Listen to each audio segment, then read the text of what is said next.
Kita dengarkan juga apa itu narasumber dari Rektor UIN Maligi Malang, Prof. Dr. Abdul Haris MAG yang juga akan disampaikan secara online karena beliau sekarang lagi ada di Jakarta untuk menerima penghargaan. Assalamualaikum warahmatullahi wabarakatuh. Bismillahirrahmanirrahim. Alhamdulillahirabbil alamin. Wassalatu wassalamu ala asyrofil anbiya'i wal mursalin sayyidina wa maulana Muhammadin wa ala alihi washabbihi ajma'in.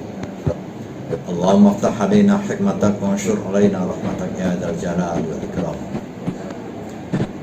Alhamdulillahirabbil alamin, kita bisa mengadakan kegiatan yang amat sangat penting untuk memperingati Haul Gus Dur yang ke-11. Mudah-mudahan acara ini membawa berkah dan menginspirasi kita semua agar apa yang dilakukan dan dipikirkan oleh Gus Dur bisa kita contoh, bisa kita realisasikan. Salawat serta salam mudah-mudahan tetap tercurahkan pada junjungan kita Nabi Muhammad SAW. Bapak Ibu, saudara-saudara, peserta yang saya hormati, saya adalah salah satu di antara orang yang sangat kagum terhadap Gus Dur dari berbagai aspek, bukan hanya dalam hal-hal yang terkait dengan apa yang menjadi tema hari ini. Kesan saya kepada Gus Dur adalah orang yang selalu mengapresiasi perbedaan, orang yang selalu menganggap meskipun kecil apa yang dimiliki oleh orang lain. Dan Gus Dur adalah orang yang begitu punya perhatian terhadap orang lain. Hal-hal semacam ini mungkin menjadi kontroversi bagi orang yang tidak biasa melihat bahwa sesungguhnya kita ini hidup dalam banyak hal berbeda. Namun bagi Gus Dur adalah keragaman, perbedaan itu menjadi rahmat. Oleh karena itu, beliau seorang kiai, seorang pemikir, bahkan seorang politisi, namun beliau adalah orang yang sangat demokratis. Perbedaan-perbedaan yang mungkin terjadi bahkan dari sisi agama, suku, bahasa, bangsa, Gus Dur melihat bahwa ini adalah rahmat. Ketika beliau membela seseorang yang mungkin bagi kebanyakan orang dilihat sebuah hal yang tidak bagus, tidak positif, tapi bagi Gus Dur adalah satu keharusan. Misalnya beliau membela Inul misalnya. Ini hal yang mungkin kita sudah lupakan apa yang dilakukan oleh Gus Dur.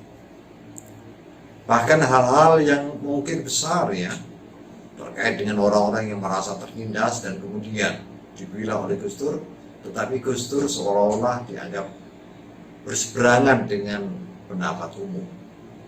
Inilah keunikan beliau. Saya sendiri merasa terkesan, amat terkesan kepada beliau. Meskipun hanya beberapa kali saya langsung bertemu dengan beliau. Misalnya ketika saya menjadi ketua umum PMI cabang Malang dan saya ketemu beliau di Unisma, di kampus ini. Waktu itu saya sampaikan kepada Gus Dur, Gus, ini PMI Komisariat IAIN Sunan Ampel Malang mau mengadakan apa-apa. Teman-teman, para sahabat ingin Gus Dur hadir dan memberikan prasaran, pengarahan, dan lain sebagainya.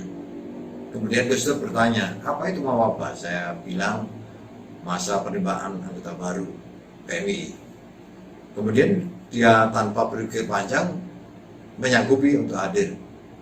Waktu itu, satu di antara saksi hidup yang sampai sekarang waktu dialog dengan Gus Dur itu adalah Mas Makhasin, kakaknya Gus Baha itu. Dan beliau datang ke acara itu dan memberikan prasaran. Satu di antara prasaran beliau yang amat sangat saya buktikan kebenarannya. Ketika itu beliau menyatakan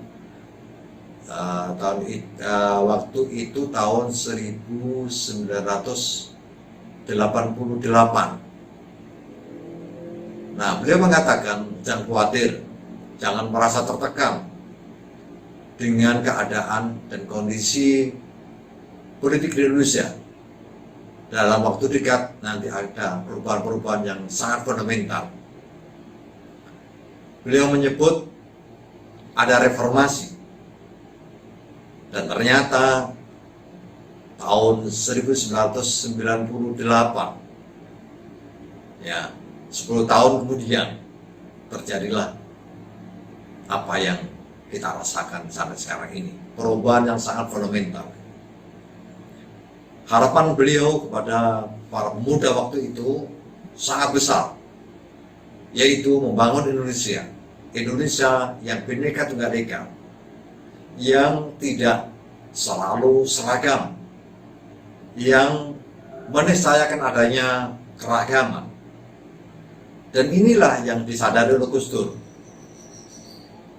Dan saya yakin bahwa Gus Dur punya pemahaman sofistik atau mistik Islam yang kemudian menjadikan beliau punya pribadi yang sangat demokratis dan melihat keragaman itu adalah rahmat itu. Oleh karena itu, di saat sekarang ini kita perlu membincang sesungguhnya apa pemikiran-pemikiran Gus Dur yang sangat unik, yang sesuai dengan keunikan Indonesia itu sendiri. Saya ketemu Gus Dur di Krapyak, Yogyakarta. Waktu itu ada muktamar ke-29 tahun 1989 kalau tidak salah. Beliau berbincang dengan teman-teman dan foto kami bersama teman-teman PMI dari Malang dimuat di majalah Tempo, dan insya Allah sampai sekarang ada. Beliau berharap betul kepada para pemuda saat itu untuk mengadakan perubahan-perubahan ke arah Indonesia lebih baik, lebih maju, dan demokratis. Dan inilah saya kira penting untuk kita perjuangkan bersama, terutama teman-teman di PMI, teman-teman di Ansor, teman-teman di IBNU, IPBNU, bahkan di NU sendiri untuk mengawal dan memperjuangkan ini. Bahkan mungkin teman-teman yang di partai, di PKB, di P3, di partai-partai lain untuk merumuskan kembali apa pikiran Gus Dur ini agar Indonesia ke depan menjadi lebih baik, menjadi negara maju yang tidak meninggalkan budaya warisan nenek moyang kita ini. Sebagaimana yang selalu diungkap oleh beliau, al-muhafadzatu 'alal qadimi sharih wal akhdhu bil jadidil aslah, yaitu menjaga, memelihara warisan masa lampau yang baik dan selalu mengadopsi, mengambil dan bahkan mengijab budaya dan peradaban baru yang lebih baik. Semua itu menurut hemat saya adalah apa yang dipikirkan Gus Dur adalah realisasi dari paham Islam beliau. Islam itu adalah Islam yang rahmatan lil alamin, Islam yang tidak menekan, Islam yang tidak benci terhadap yang lain, Islam yang suka mengampuni, Islam yang tasamuh, tawazun, ta'adul, dan lain sebagainya.